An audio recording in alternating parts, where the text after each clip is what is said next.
అధికారంలోకి వచ్చిన తర్వాత ఒక్క క్షణం తీరిక లేకుండా, విశ్రాంతి లేకుండా ప్రజల కోసం, ప్రజల వెంట, ప్రజల సమస్యలు తెలుసుకోవడానికి, అట్లాగే ఆ సమస్యలను వెంటనే తీర్చడానికి ప్రతి క్షణం కష్టపడుతూ మన ముఖ్యమంత్రి గారు ఊరు నియోజకవర్గము అంతా తిరుగుతున్నారు. మనం అందరం గమనిస్తే ఒక విజనరీ లీడర్గా ఎప్పుడో చెప్పారు, మన రాష్ట్రం అభివృద్ధి చెందుతుంది, ఇక్కడ ఇలా పెడితే బాగుంటుంది అని. ఇప్పుడు ఆ కళ నెరవేరబోతుంది.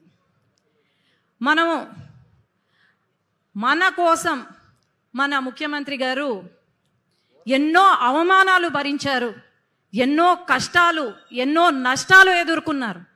మన అందరితో పాటు ఆయన కూడా మన వెంట ఉన్నారు. కానీ ఒకటి గమనించండి, 5 సంవత్సరాలు పట్టింది జగన్మోహన్ రెడ్డి గారికి పెన్షన్లు 1000 రూపాయలు పెంచడానికి. కానీ మనం అధికారంలోకి రాగానే వెంటనే 4000 రూపాయలు పెన్షన్లు చేసి, అట్లాగే హ్యాండిక్యాప్డ్కి 6000, 10,000 మనం పెన్షన్లు ఇచ్చాం. అట్లాగే మొదటి సంతకం లోకేష్ అన్న చెప్పారు, మెగా డిఎస్సి పైన సంతకం పెట్టబోతున్నాము అని. వచ్చిన వెంటనే మెగా డిఎస్సి పైన సంతకం పెట్టారు. ఈరోజు రాయలసీమ గత 6 సంవత్సరాల్లో రాయలసీమను రాళ్లసీమగా మార్చారు. కానీ మన చంద్రబాబు నాయుడు గారు సీఎం గారు వచ్చిన తర్వాత రాళ్లసీమ కాదు, రతనాల సీమగా మారుస్తాను రాయలసీమను అని చెప్పి సాగునీటి ప్రాజెక్టులను మొదలుపెట్టి ఒక దేవుడిలాగా మనల్ని ఆదుకున్నారు. అట్లాగే ఉద్యోగాలు, ఒక్క ఉద్యోగం ఇవ్వలేదు వైఎస్ జగన్మోహన్ రెడ్డి. అలాంటిది ఈరోజు నారా లోకేష్ అన్న కంకణం కట్టుకొని 20 లక్షల ఉద్యోగాలు ఖచ్చితంగా ఇస్తాము, ఇంటింటికి ఒక ఉద్యోగం ఖచ్చితంగా ఉంటుంది అని చెప్పి కంకణం కట్టుకొని మరి ఎన్నో పరిశ్రమలు మీరు గమనిస్తే లూలు, మైక్రోసాఫ్ట్, టీసీఎస్, గూగుల్ ఇలాంటి పెద్ద పరిశ్రమలు తీసుకొస్తున్నారు. ఒక అన్నలాగా నారా లోకేష్ అన్న ఆదుకుంటున్నారు మనల్ని. అట్లాగే రాయలసీమలో ఒక పూట బాగా తిండి తింటే చాలా సంతోషపడతాం. అలాంటిది అన్న క్యాంటీన్లు పెట్టి ఒక తల్లిలాగా ఆదుకున్నారు మన సీఎం గారు. ఇలాంటివి ఎన్నో కార్యక్రమాలు. అట్లే మహిళలు ఎక్కడా తక్కువ కాదు అని చెప్పి మహిళా సంక్షేమానికి కాకుండా మహిళా అభివృద్ధి కోసం కూడా వాళ్లకు ఎంఎస్ఎంఈ పార్కులు పెట్టి, అలాగే వాళ్ళ కోసమని వర్క్ ఫ్రమ్ హోమ్ నిర్వహిస్తూ, అట్లాగే మెటర్నిటీ లీవ్ పొడిగిస్తూ.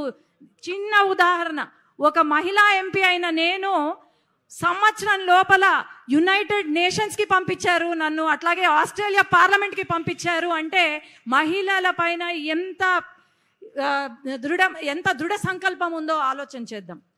ఖచ్చితంగా మన ఆంధ్రప్రదేశ్ మన సీఎం గారి చేతులలో పడింది, స్వర్ణాంధ్రప్రదేశ్గా మారబోతుంది. అట్లాగే కొన్ని సమస్యలు మన నియోజకవర్గంలో, అలాగే నంద్యాల పార్లమెంట్కి వచ్చాను కాబట్టి గుండకాయ లాంటి గుండ్రేవుల ప్రాజెక్టు పూర్తి చేయాలని, అలాగే మన గోరుకల్లు రిజర్వాయర్ ప్రతిసారి లీకేజ్ అవుతుంది, టెంపరీగా కన్స్ట్రక్ట్ చేస్తున్నారు, రిపేర్స్ చేస్తున్నారు, కానీ పర్మనెంట్ సొల్యూషన్ రావట్లేదు, ఫుల్ లెవెల్లో అచీవ్ కావట్లేదు. కాబట్టి ఈ గుండ్రేవుల ప్రాజెక్ట్కి కూడా పర్మనెంట్ సొల్యూషన్ ఇవ్వాలా అని చెప్పి నేను కోరుకుంటున్నాను. అలాగే మన షరీన్ నగర్లో ఒక బ్రిడ్జ్ ఉంది సార్, అది కట్టిస్తే చాలా మేలు అవుతుంది. ఎంతోమంది వర్కర్స్ అక్కడ అటు ఇటు పోలేక హంద్రి కాలువ దాటుతూ అక్కడ ఊబిలో చిక్కుకొని యాక్సిడెంట్స్ అవుతున్నాయి. కాబట్టి అక్కడ ఆ బ్రిడ్జ్ కూడా పూర్తి చేయాలి. అట్లాగే సార్ ఇది నంద్యాలకు సంబంధించింది. జనరల్ హాస్పిటల్లో కేవలం 450 బెడ్లే ఉన్నాయి. ఫారూక్ గారి చొరవతో మనకు 50 బెడ్లను 300 బెడ్లుగా మార్చాము. కానీ చాలా ఇబ్బంది పడిపోతున్నారు. దాన్ని సూపర్ స్పెషాలిటీ బ్లాక్, అట్లాగే ఇప్పుడున్న హాస్పిటల్ని మన మెడికల్ కాలేజ్ క్యాంపస్లో షిఫ్ట్ చేస్తే చాలా బాగుంటుంది సార్. అట్లాగే పాణ్యంలో సార్ ఒక చిన్న రిక్వెస్ట్ సార్, ఇక్కడ ఉన్న కార్యకర్తలు ఎవరైతే ఉన్నారో దీంట్లో 10 మందిలో ఒకరు వాళ్ళ ప్రాపర్టీస్ కబ్జాకి గురైనాయి సార్. వాళ్ళ పేర్లు మార్చేశారు, వాళ్ళ సర్వే నంబర్లు మార్చుకున్నారు. అది ఒక్కటి సార్ రిక్వెస్ట్, ఒక కమిటీని ఏర్పాటు చేసి మన కార్యకర్తలకు న్యాయం చేయాలని చెప్పి నేను కోరుకుంటున్నాను. ధన్యవాదాలు.